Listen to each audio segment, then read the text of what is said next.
Bom dia, boa tarde, boa noite a todos, em especial a você que me deu a honra de se inscrever no canal. Meu muito obrigado de coração.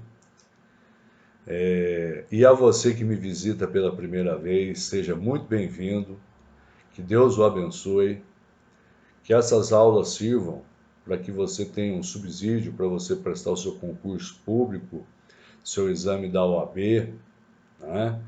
E esse canal foi pensado justamente para aqueles alunos e para aquelas pessoas que não têm condição de pagar um cursinho preparatório, né? Que é muito caro. Então eu faço isso de forma gratuita, sem nenhuma remuneração. Pelo contrário, é um prazer falar sobre isso, é um prazer colocar isso para os alunos e para o público em geral, de maneira que vocês possam ter condições de entender o direito penal. E gostaria também de fazer um convite. Todo sábado e todo domingo nós temos Betel, que é um canal que eu criei, chamado Betel, o Caminho da Fé, onde poucos sabem, eu sou formado em teologia, né? E me fiz um propósito com Deus de todo final de semana passar algumas lições bíblicas para as pessoas, porque a comida nos fortalece o corpo, mas a palavra de Deus nos fortalece a alma. Eu pediria que vocês se inscrevessem também nesse canal. É só você entrar lá no YouTube, Betel, o Caminho da Fé, tá? O tema de hoje é concussão e excesso de exação. Primeiramente, né, nós precisamos nos lembrar que nós temos dois tipos de administração: a administração direta e a administração indireta. A administração direta, ela é feita pelos estados, municípios, União e Distrito Federal. E a administração indireta pelas autarquias, pelas concessionárias de serviço público, pelas fundações, e ambas têm funcionários que devem obedecer a princípios administrativos. É o que eu ensinei sobre o LIMP.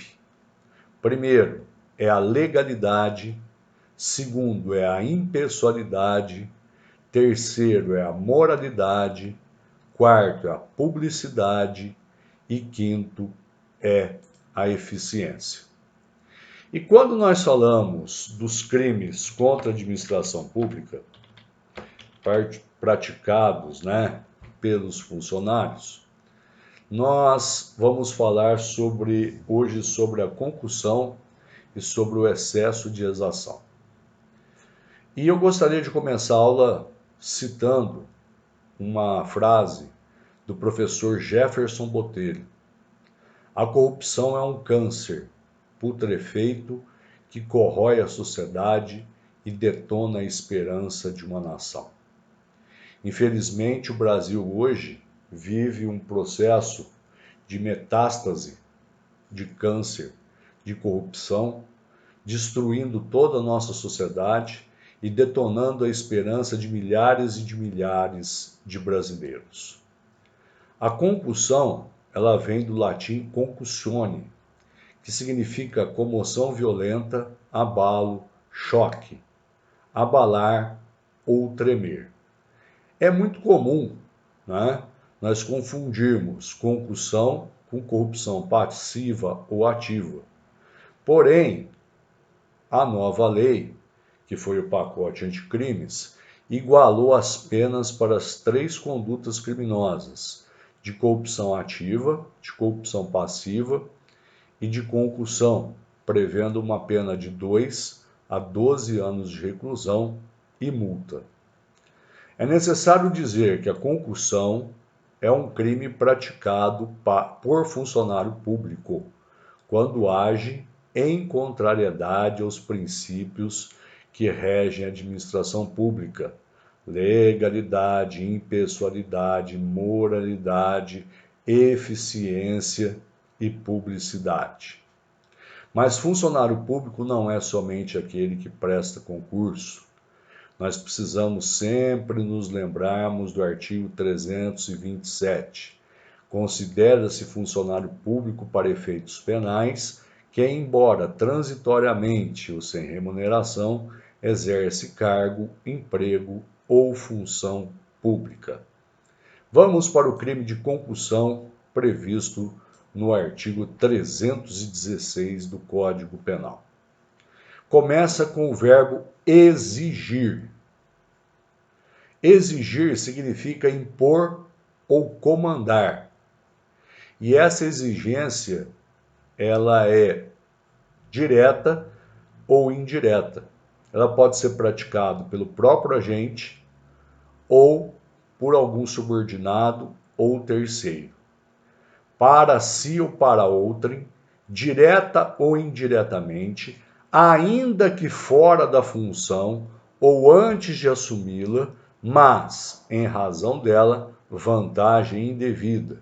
Pena, reclusão de 2 a 12 anos. O que nós precisamos lembrar desse crime? Primeiro, exigir. Exigir não se preocupa com o resultado. É um verbo, né, que caracteriza esse crime como sendo um crime formal. Para ele, funcionário, ou para terceiro, seja de forma direta ou indireta, ainda que fora da função, mesmo que antes de assumir a função, vantagem indevida. Ou seja, nós temos aqui essa situação da vantagem indevida. A vantagem indevida, ela tem que ser em razão do cargo ou da função pública, mesmo antes do agente ter sido empossado. Vamos, por exemplo, citar a hipótese do sujeito estar de férias ou ter sido aprovado em concurso público, mas não ter sido empossado. Vantagem indevida é qualquer benefício, privilégio ou ganho, seja para o agente ou seja para o terceiro. O crime de concussão, ele vai se caracterizar quando o funcionário público exige para si ou para outrem vantagem indevida em razão da função exercida, seja de forma direta, seja de forma indireta. Né? Quando a gente fala de corrupção passiva e coloca do lado da concussão, a gente vai ver um verbo diferente, que é o de solicitar. Percebam que na concussão ele exige. Na corrupção passiva, que a gente vai falar mais à frente, ele solicita. Ou seja, nesse caso há um verbo imperativo, né? Ou seja, no crime de concussão vai haver o temor, represária para o recebimento da vantagem, já que a exigência do crime é um ato de comando. É uma conduta que vai se assemelhar muito a um crime contra o patrimônio chamado de extorsão, né? Praticada pelo funcionário público com abuso de autoridade contra o particular. Então, nós podemos fazer a seguinte fórmula, né? A fórmula seria a extorsão mais o funcionário público igual à concussão. No mesmo tipo penal, nós temos no parágrafo 1º o excesso de exação, muito perguntado em concursos públicos. Se o funcionário exige tributo ou contribuição social que sabe ou deveria saber indevido, ou quando devido, emprega na cobrança meio vexatório ou gravoso que a lei não autoriza, a pena é de 3 a 8 anos de reclusão e multa.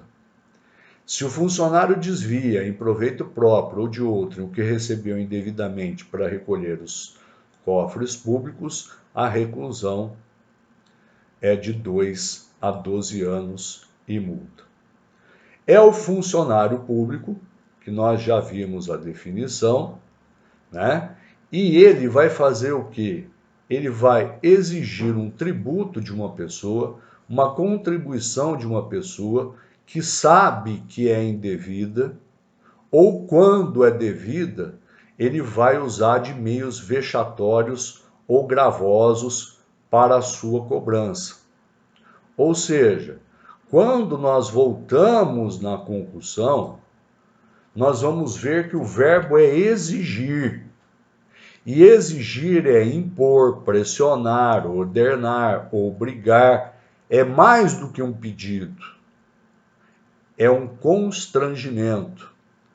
O professor César Roberto Bittencourt, ele nos alerta do seguinte: é imprescindível que a exigência seja em razão da função pública, o que significa um crime que se caracteriza pelo abuso da função exercida. Se inexistir nexo causal entre a condição de funcionário público e a exigência, não há crime de concussão. A natureza da vantagem, segundo o entendimento da doutrina e da jurisprudência, é uma vantagem econômica patrimonial. A lei, na minha opinião, não faz qualquer restrição à natureza da vantagem. Tampouco a concussão é um crime contra o patrimônio, razão pela qual eu entendo que qualquer vantagem, ainda que não patrimonial, é suficiente para a configuração do tipo penal. Ela pode ser direta, praticada pelo funcionário público, ou por interposta pessoa. É um crime que nós temos o dolo como elemento principal, não existe a figura culposa, e quando falamos sobre esse crime, nunca podemos nos esquecer que é um crime formal. Ele vai se consumar com a mera exigência, independentemente de recebimento. Ou seja, o simples fato dele exigir já configura o crime de concussão. Quando nós falamos sobre esse tipo penal, nós vamos ver a jurisprudência. O crime de concussão é eminentemente formal e consuma-se com o simples fato da exigência da vantagem indevida. Se a prisão dos pacientes verificou-se dias depois, não há que se falar em flagrante. Isso está na Revista dos Tribunais 487-271. Quando nós falamos também a respeito do excesso de exação, nesse crime, o agente, ao contrário da concussão, ele não visa o proveito próprio, mas ele age, ele se excede na cobrança do tributo.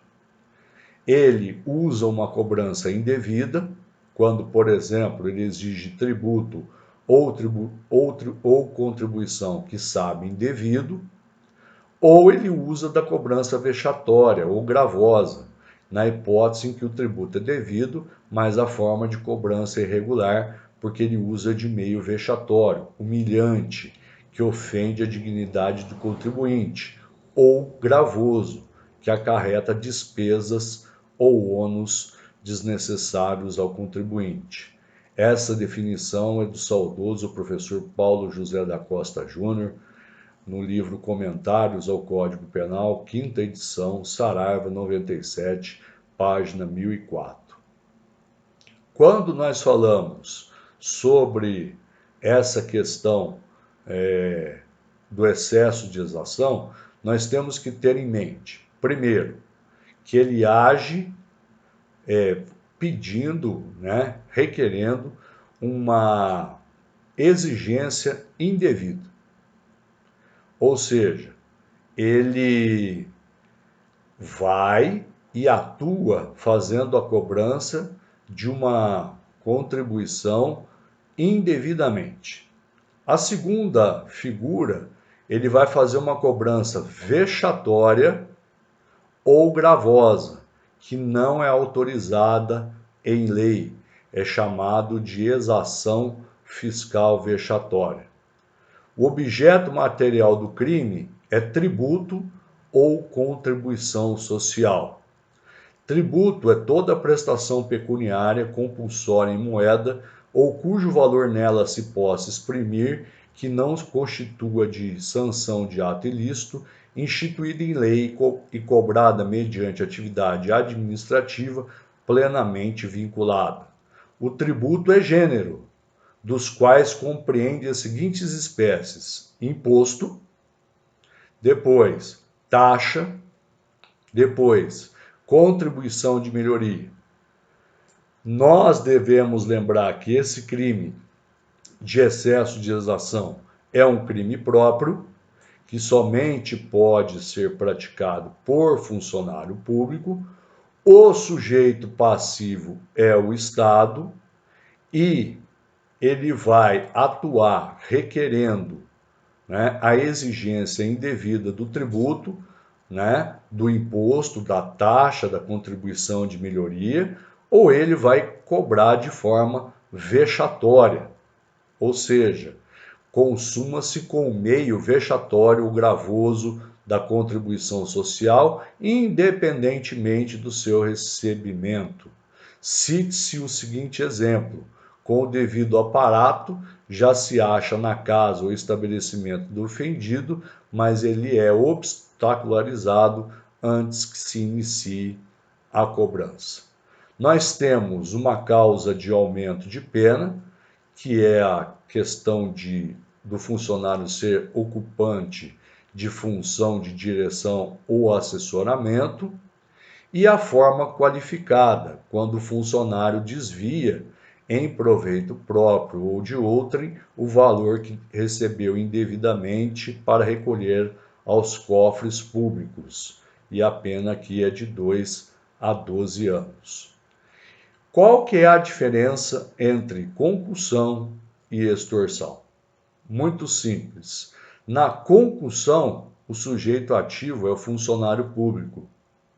Na extorsão, o sujeito ativo é qualquer pessoa. Qual que é a diferença de concussão e corrupção ativa? É a questão do verbo, né?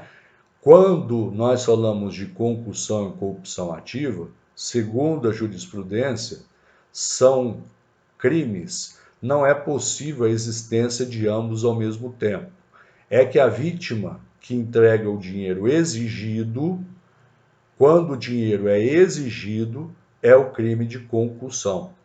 Quando ele entrega o dinheiro de forma solicitada, né? Quando o particular recebe a promessa de vantagem ou o funcionário oferece uma vantagem, é o crime de corrupção ativa. Já a concussão e a corrupção passiva, nós vamos novamente nos voltar para o verbo. Na concussão, nós temos o verbo no imperativo, exigir. E na corrupção passiva, solicitar. A ação penal é pública e incondicionada e é um crime que, pela pena, vocês podem observar que vai seguir o rito ordinário, né? Não tem a questão aqui da suspensão condicional da pena, nem é de competência dos juizados especiais criminais. E na próxima aula nós vamos continuar com os crimes praticados pelo funcionário, falando sobre o crime de prevaricação, que está muito em moda hoje em virtude do caso do presidente Jair Bolsonaro, né? A prevaricação, só para a gente dar uma noção bem breve, é quando o funcionário retarda ou deixa de praticar indevidamente um ato que obrigatoriamente deveria fazer, ou quando pratica um ato de ofício contra a disposição expressa da lei para satisfazer interesse ou sentimento pessoal. No caso do presidente, vai esbarrar nessa questão de satisfazer interesse ou sentimento pessoal, e o caso do presidente, salvo o melhor juízo, é um crime de responsabilidade e não de prevaricação, que deveria ser processado e julgado pelo Congresso Nacional e pelo Supremo Tribunal Federal, né? Quando nós falarmos sobre prevaricação, né, o que é a prevaricação? É uma omissão.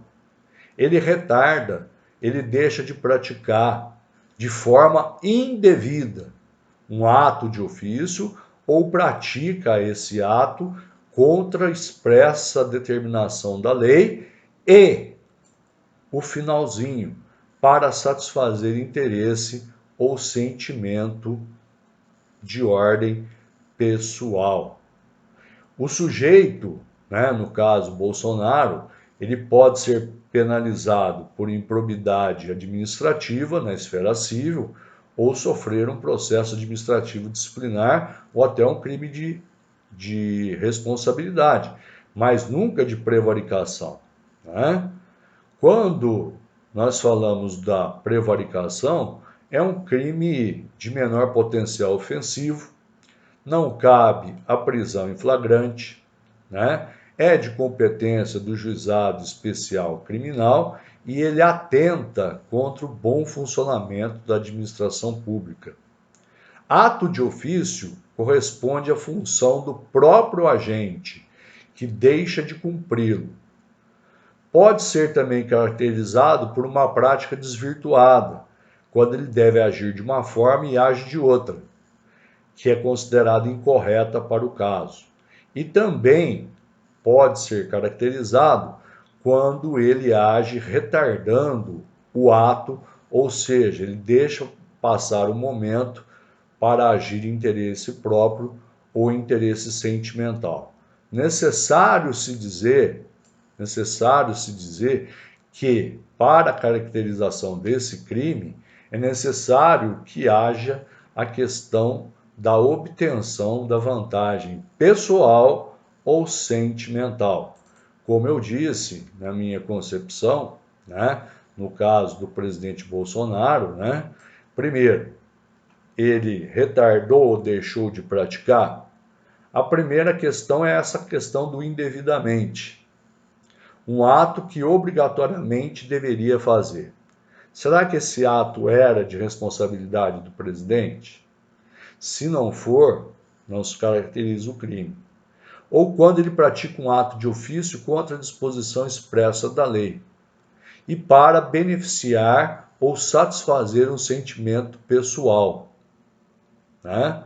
Essa questão pode ser tratada a nível de crimes contra a administração pública, mas sim na questão de crimes de responsabilidade, né?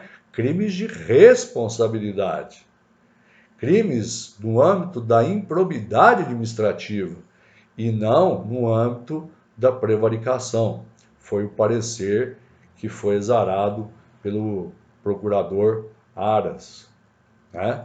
Então, eu falei um pouquinho sobre prevaricação.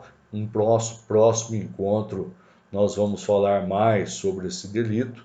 Espero que vocês tenham apreciado e gostado. Eu me excedi um pouquinho, mas por borbulhar a questão aí nos meios jurídicos, eu resolvi colocar um pouco de luz para que cada um tenha a sua opinião. Gosto de dizer, muitas vezes, eu publico temas que são temas polêmicos. Eu nunca vou colocar a minha opinião pessoal, né? Eu coloco a minha opinião pessoal em alguns casos. Em outros casos, eu deixo para o meu público decidir. Então, eu apresento esse argumento e esse argumento. E ele vai escolher qual argumento ele vai se utilizar. Muito obrigado pela atenção de todos. Obrigado por prestigiarem o meu canal. Não se esqueçam de deixar o seu like. Não se esqueçam de se inscrever no canal. E nos sábados e domingos vocês acompanharem o nosso Cantinho da Fé. Só digitar Betel, caminho da fé e vocês vão estudar junto comigo a Bíblia e vai fazer muito bem para vocês. Grande beijo no coração de cada um de vocês. Essa camisa aqui, como todo mundo me pergunta das camisas, é a camisa da Juventus de Turim, né, onde jogou, né, o nosso querido Cristiano Ronaldo, na minha opinião, um dos maiores jogadores que eu vi atuar. E na minha opinião, lógico que tem opiniões contrárias, que defendem que o Messi é o melhor jogador do mundo, na minha opinião, é o melhor jogador do mundo na atualidade. Que Deus os abençoe, que Deus os proteja e que vocês sempre estejam aqui no meu canal. Que Deus dê para você muita paz, muita serenidade, muita saúde e que nós possamos continuar caminhando juntos. Grande abraço, um grande beijo e até nosso próximo encontro.